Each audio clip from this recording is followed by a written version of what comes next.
The kiss we didn't plan. She was my best friend, before a kiss changed everything. The kiss we didn't plan. June and I had a tradition for bad days, toast and jam at midnight on my living room floor, because chairs felt too formal for grief.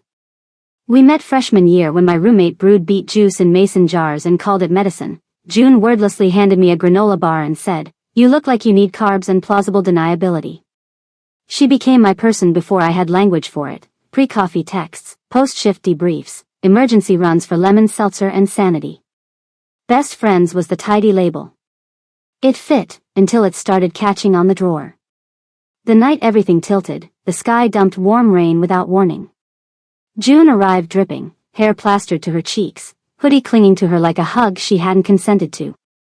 I threw her a towel, she threw her keys toward the bowl and missed by a heroic margin. "I made 17 life mistakes today," she announced, collapsing onto the rug. "Only 17? I handed her toast so buttery it left thumbprints. "You're slacking." She bit, chewed, sighed from somewhere near her bones. My boss said pivot as a verb 6 times. "I'm applying to be a lighthouse keeper." "You'd rock a pea coat," I said, sitting cross-legged across from her. Our knees bumped. They always did. The lamp hummed. Rain needled the window. I reached to tuck a damp strand behind her ear like I'd done 100 times. This time my fingers found the soft beat at her pulse and paused as if my hand had learned a new sense. June froze too. Her eyes flicked to mine, down to my mouth, back up so fast a reasonable person could have called it imagination. I have never been a reasonable person where June is concerned. "Today was awful," she said, voice lighter than it felt. "Top 10. "Top 5, I said, because I keep lists. The day her parents sold the house without telling her. The day my grandmother looked at me and couldn't find my name. The night June's ex returned her sweater with a note that said you're too much and I wanted to mail him a dictionary entry for lucky." "You always remember everything," she murmured. "Not everything." I swallowed. The room smelled like toast, rain, and a third thing I didn't have a word for yet. "Sometimes I forget the important parts." "Like what?" she asked, softer. "That you're here," I said. It happened like we'd both given the same secret instruction. She leaned forward. I did too. Our mouths met halfway, not fireworks, not a symphony, just relief, like the first full breath after you'd been whispering for too long.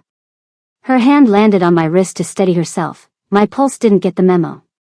We pulled back an inch, then 2, our foreheads nearly touching, rain placing a thin wall between us and the loud, ordinary world. "Huh," she said. "Huh," I agreed, because language had become a blunt instrument. We didn't move for a minute. Then she laughed, small, disbelieving. "So, that happened." "Yep." "Was that panic?" Her eyes were serious. "Or was that, us?" "Not panic," I said too quickly, and something in her shoulders loosened. "Okay," she whispered, and let her pinky find mine on the rug, the lightest possible tether. "Then we have to talk." We did what we always do, ate toast first, then told the truth, badly and earnestly. We tried, and failed, to pretend we hadn't noticed anything for years, my hoodie collection mysteriously migrating to her place, her insistence on walking on the traffic side of the sidewalk, the time she brought me a plant and said, "It's thriving," and I felt weirdly complimented. I was so sure I'd ruin us if I said anything, she admitted, cheeks flushed. Like friendship was a glass table we'd shatter the second we put weight on it. "I get it," I said. "I've been treating my heart like it's made of thin ice for years. Turns out, maybe it's a dock." "Where boats tie up?" she asked, amused. "Where boats tie up," I confirmed. "And where people sit with their feet in the water and decide stuff." She groaned, laughing. "Only you would romance me with municipal infrastructure." We made rules. No pretending last night didn't happen. No pretending we understood what it meant yet, either. We would go slow. We would check in. We would protect the friendship like it was the ground everything else grew from. We would not, under any circumstances, let my roommate Liv find out before we did, because she'd throw us a surprise party with a banner and gluten-free cupcakes that tasted like penance. Lunch tomorrow? June asked, testing the ordinary weight of the question in this not ordinary moment. Lunch, I said. No pretending. Deal. We washed dishes shoulder to shoulder like the future was on the counter between the mugs and didn't need to be dried yet. When she left, she paused in the doorway, rain hissing behind her like applause. Good panic? She asked. Good panic, I said, and watched her run down my steps, hoodie dark with water, carrying something neither of us had words for yet. Lunch was the Vietnamese place with plastic menus and basil sprigs that wilted in the heat. June drummed her fingers on the table. We're not pretending, she reminded me, which I heard as please don't make me do this alone. I don't want to, I said, which I meant as I'm here. We ate pho too hot for confessions and made them anyway. I admitted I'd been rerouting every crush to nowhere for years because I didn't trust my map. She confessed that my laugh fixed her sometimes. We tripped over the word girlfriend and left it on the floor for later, both of us gazing at it out of the corner of our eyes like a beautiful animal that might spook if we turned too fast. Do you think we were always heading here? June asked, tapping her spoon against the bowl. I think I've been orbiting the long way around, I said, and watched her smile unfold, careful and bright. We didn't touch in the restaurant. But our knees found each other under the table and stayed. Our secret wasn't hiding, it was shorthand. June's head on my shoulder during a terrible rom-com was the same as always except it wasn't, because I knew what her shampoo smelled like and where the corner of her mouth turned stubborn when she was trying not to smile. We bought discount Valentine's chocolate and called it anti-holiday, then ate it in bed while insisting we were above capitalism and below labels. We went to the record store near campus and found the exact boy band album we'd sworn was ironic. At the listening station she handed me headphones and said, "Trust me," like she'd invented music. The chorus was about falling too close. I looked up, she was already watching me. On a Saturday that remembered to be spring, we took the train to the park, lay on the damp grass, and watched kites stumble and soar. June propped herself on one elbow. This feels dangerous, she said. Because it's easy? I offered. She nodded. Because it's easy. Maybe easy doesn't have to be a red flag, I said. Maybe it's a green one. She laughed. I hate that you're right. It's so impractical. In my defense, I'm not always right, I said. I once bought a futon on the internet. She kissed me, quick and sure, in broad daylight, and something inside me stopped bracing for the fall. Act 2 didn't announce itself. It arrived as habits. June's toothbrush migrated to the edge of my sink, my sweatshirt appeared in her closet like it had a sixth sense. We fell into small rituals, Tuesday walks by the river, Thursday pasta with too much garlic, Sunday morning coffee on the stoop with our knees touching, the city yawning awake around us. We also ran into the first hard edge. It was a Friday. My boss asked me to stay late to circle back on a campaign we'd already orbited into the ground. I texted June, looks like I'm trapped. 8? She didn't answer. I didn't worry, her phone dies on principle. At 7:30 I finally shut my laptop, half dead, and took the long way home past the bookstore with the cat who hates everyone equally. When I reached my building, I saw them, June and her ex, Sam, on the stoop. Sam had the posture of someone who plans to win arguments by narrating other people's feelings. June's arms were crossed. Sam was saying something with palms up like a generous saint. I stopped at the corner, invisible because the world was busy being unfair. Heat flashed under my skin. The story wrote itself in less than a second. She didn't answer. She met him, I am a fool. Then June's hand cut the air in a decisive slice. The conversation ended with a small, nationalized nod. Sam left. June sat hard on the step. I waited a breath, too, then walked up like I hadn't watched another version of my life try to take my place. Hey, I said, carefully casual. Her head snapped up. Relief flooded her face so fast it made me dizzy. Hey. Sorry. My phone died and then my past made an unannounced cameo. I saw. I sat beside her. Do you want to narrate or nap? Narrate, she said, picking at a splinter on the railing. He wanted to say he was wrong. About me being too much. About a lot. He said he's working on himself. I said, great. Keep doing that. And then I told him I'm with someone. She met my eyes, steady. I didn't say your name because it felt like handing him something sacred. But I said the truth. A strange, precise joy bloomed under my ribs. How do you feel? Like I slammed a door and opened a window at the same time. She blew out a breath. And like I need your terrible tea immediately. My tea is artless but sincere, I protested, already standing. Come on. We made sincerity in mugs and sat on the floor because chairs are for people with less to figure out. June leaned against the couch and let her head fall onto my shoulder with a weight I recognized as trust. I exhaled a breath I didn't realize I'd been holding since the corner. Next week, she said against my sleeve, can we tell Liv? And maybe Eli? I want a world where I'm not editing our sentences. Yes, I said, which I meant as I'm here, we're real. Telling people turned out to be less dramatic than my anxiety predicted, probably because our friends had been waiting for us to catch up to the plot. Liv clapped, Eli said, finally, like he was tired of pretending we were cousins. My mother, on FaceTime, said, do you want me to send the Tupperware back with the label, girlfriend's bonnet? I said, please don't, which she took as, absolutely yes. June's sister squealed. June's dad mailed us an article about sharing finances because love makes parents forget you can Google without their help. The only surprise was my brother, who asked carefully, but what if you break up and then who gets custody of me? We promised joint, and he relaxed. The first time June reached for my hand in public, farmer's market, peaches, sun, we both glanced up, braced for the sky to fall. It didn't. A woman selling basil slipped us an extra sprig like a blessing. June tucked it into my back pocket and grinned. I thought, ordinary miracles should count more than the firework ones. I thought, I will fight anyone who tries to make us apologetic about being happy. We also discovered that love is a mirror with receipts. Being best friends doesn't teach you everything about conflict. June likes to process feelings like laundry, as soon as they're dirty. I like to stack them in a pretty basket and pretend baskets are the same as solutions. We had our first real fight about dishes and email and whether one night of silence means doom.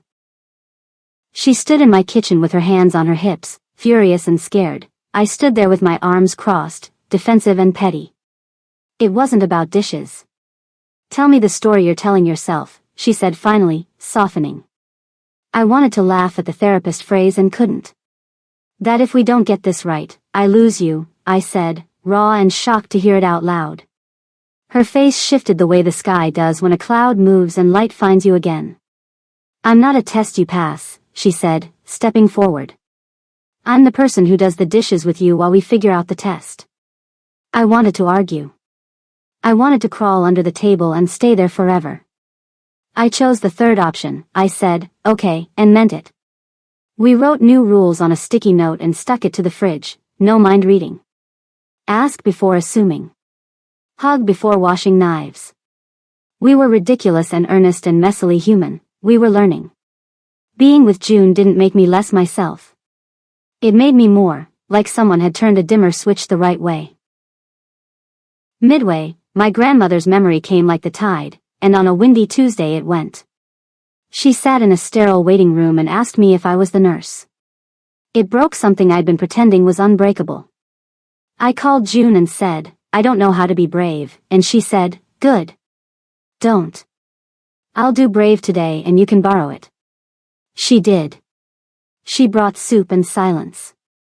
She sat with me on the floor while I cried into her t-shirt, ruining the fabric and not the moment. She said, we can be sad and lucky at the same time, which felt like someone reprogramming my heart in the best way. After, I played piano in the dark while she washed dishes with a care that made me want to write a sonnet about sponges. Grief didn't go because we loved each other. But it learned to share the room. Late summer, the city remembered to exhale. We started talking about moving in together without making it a referendum on forever. Practical questions disguised as vows, whose sofa, which neighborhood, whether I could survive without the terrible toaster I'd had since college. We took long walks at dusk and made lists on our phones like adults with a plan, savings, cleaning schedules, swear jar if either of us said pivot. But the closer we got to making it official, the louder the old fear got. The night before we signed a lease on a too small place with good light, I lay awake hearing every creak like a warning. Every story I'd told myself about ruining the best thing in my life came back wearing reasonable pants. I slipped out of bed at 4 a.m. and sat on the kitchen floor with a glass of water like it could anchor me. June found me there, hair asleep tangle, sweatshirt sliding off one shoulder. She sat beside me and didn't speak for a minute, which is one of the reasons I love her. She knows when words are just more noise. I'm scared, I confessed, staring at the scuffed cabinet. The good kind and the bad kind are fighting. She rested her head on my shoulder. Me too. You? I said, startled. I've never built this before, she said simply. I've assembled the IKEA version with 3 missing screws. I want the solid wood kind. I want to make it with you. She took my hand. We can be scared and still sign the lease. I laughed, watery. Is that our vows? It's our pre-lease oath, she said solemnly. Now and forever, or at least the next 12 months. And then we reevaluate because rent. We signed. We moved. We discovered we argue best after snacks. We learned that buying a rug together is weirder than telling your parents you're in love. We hosted friends with too much hummus and exactly enough laughter. We slept under a window that let the morning in like a polite guest. We put our toothbrushes in the same cup and did not die. The test we didn't expect came early fall when June's boss dangled a promotion that was really a relocation wrapped in a raise. 6 months in another city 3 states away with the promise of fast-track leadership. She brought it home like a wounded animal, hopeful and already apologizing. I'd hate it, she confessed, pacing. But I'd be good at it. And sometimes the world only hears you if you wear the right title. I sat with my selfishness like a hot coin in my palm. What do you want? I asked, because wanting isn't always the same as choosing. I want to stay, she said, relief and grief sharing a syllable. But I'm afraid I'll be the girl who stayed and then resented it. I took a breath that felt like a cliff. Then go, I said, throat tight. 6 months isn't forever. We can be 2 people with a window between them for a while. Are you sure? She asked, eyes searching mine like there was a wrong answer that could save us. No, I said, because lying here would rot the floorboards under us. But I'm committed. She cried. I did too. We made a new version of our rules, schedules, visits, don't fight on FaceTime if we can fight in person, mail each other stupid postcards, send pictures of dinner even if it's cereal. We kissed like we were signing our names. She left on a gray Sunday. I wore her hoodie for 3 days and smelled like a memory. We learned quickly that long distance is just relationship with lousy Wi-Fi and more adjectives.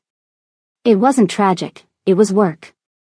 It was also a gift. I learned the shape of my days without her inside them and realized I still liked my own company. She learned where to place boundaries so work couldn't eat her. We missed each other so precisely we could have drawn the lines on a map. On a random Wednesday in month 4, my grandmother called me by my name and asked about June. I sat down on the kitchen floor and cried the hopeful kind, while June laughed in my ear and said, "Tell her I said hi, and that the lighthouse job is still open if this promotion doesn't pan out." June came home in the first snow. The city wore a soft filter, our window glowed, we chose each other like it was both new and inevitable. She turned down the relocation permanent track with an email so gracious her boss had no idea she was saying no to the version of her life that had kept her up at night. We celebrated with pancakes at midnight. Best friends does not cover the feeling when someone returns not because they have to, but because they choose your kitchen light. Act 3 is supposed to be the resolution, but resolutions feel like the part where people say happily ever after and roll credits. We didn't roll anything. We lived. On an ordinary Sunday in winter, we visited my grandmother at the care home.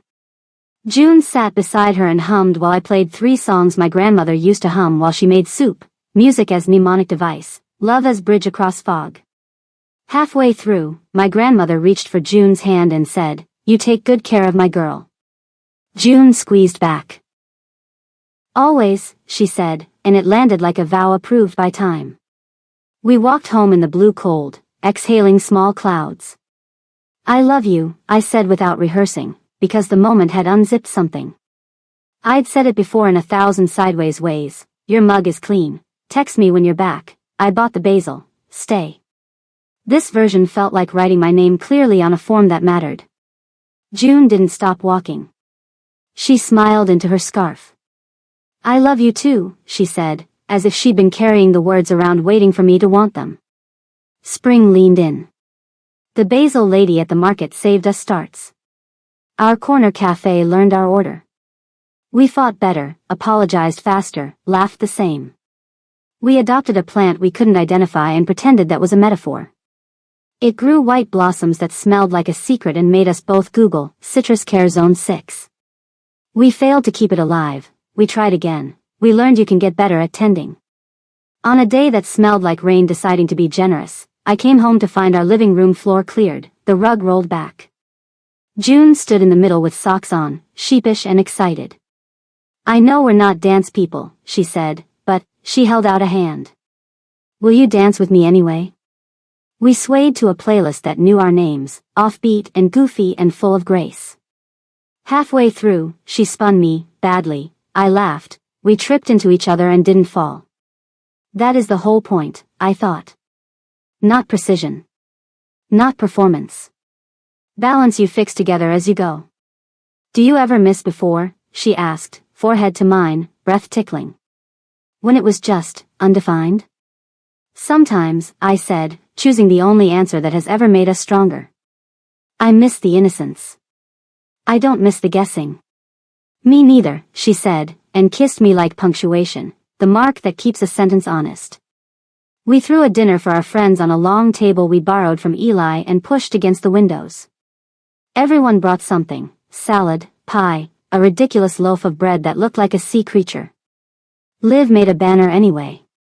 It said we're proud of you, which covered everything from queerness to not burning the garlic.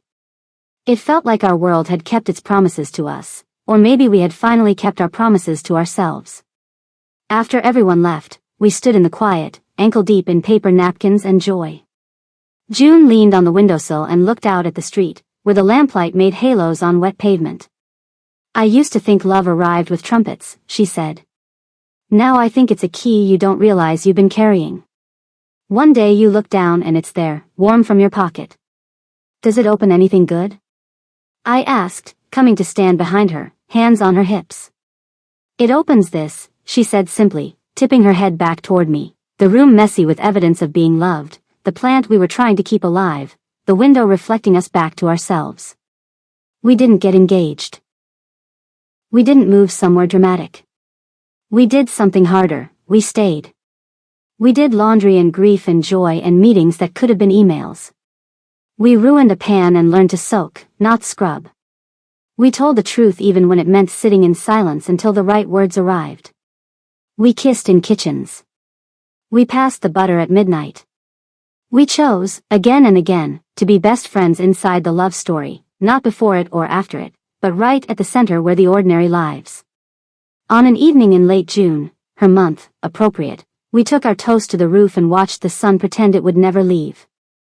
To bad days, June said, raising her slice. To good panic, I said, and clinked bread. To the kiss we didn't plan, she said, and stole a bite of mine. To the life we do, I answered, and kissed her, the city humming below like a chorus we'd finally learned to sing. Epilogue. The year rolled forward in the quiet way years do, one cup of tea, one rainstorm, one Sunday at a time. If you looked at us from outside, nothing monumental had changed, two women sharing an apartment, groceries, laughter. But inside it, everything had. We didn't live in the anxious territory of, what if this ruins us, anymore. The kiss that once felt like a breach had become a cornerstone. Every choice since then, telling our friends, surviving distance, signing that too expensive lease, fighting over dishes and making up with sticky notes, was proof that the foundation held. One night, almost a year to the day after the first kiss, we returned to our original ritual. Toast at midnight, jam smudged on fingers, sitting cross-legged on the rug. June raised her slice like a champagne glass. To bad days, she said, grinning. To good panic, I echoed. And, she added, softer now, eyes finding mine, to best friends who became something braver. The lamp hummed. The city slept. I leaned in, kissed her, deliberate, steady, the opposite of accidental. Not the kiss we didn't plan, but the kiss we kept choosing. And that was the whole point. We weren't rewriting history or waiting for fireworks. We were writing the small, steady sentences of a life together, ordinary and miraculous, messy and true. The kind of story that doesn't end. The end. Thanks for listening. What's your favorite friends to lovers story? Books, movies, or real life? Drop it below in the comments. And if you loved this story, hit like so I know you want more WLW slice of life stories.